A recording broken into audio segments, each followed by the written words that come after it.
আসসালামু আলাইকুম রহমতুল্লাহ। আপনারা জানেন ঢাকার ধানমন্ডিতে বর্তমানে চলছে নবী সাল্লাল্লাহু আলাইহি সাল্লামের সিরাত প্রদর্শন।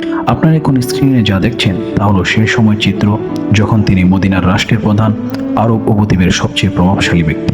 এই প্রদর্শনীতে পরিদর্শিত হয়েছে নবী মুহাম্মদ সাল্লাল্লাহু আলাইহি সাল্লামের সাদাসিধা জীবন ও তার পবিত্র বাসস্থানের মডেল। বাসস্থানের সরলতা, ভিতরের আসবাবপত্র, খেজুর পাতার তৈরি বিছানা, মাটির পাত্র, চামড়ার মশক বা পানির কুয়া, কষ্টে ভরা দিন যাপন।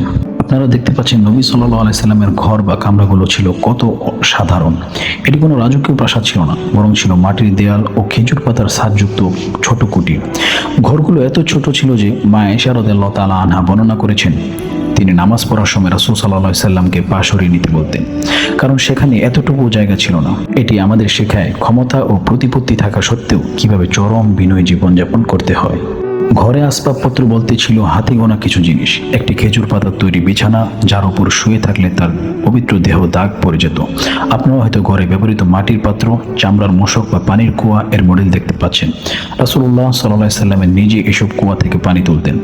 তার ঘরে হয়তো অনেক রাত চুলা জ্বলতো না, খেজুর আর পানি খেয়েই দিন পার হয়ে যেত। প্রদর্শনীতে আমরা হযরত ফাতেমা রাদিয়াল্লাহু তাআলা আনহার ঘরও দেখতে পেয়েছিলাম।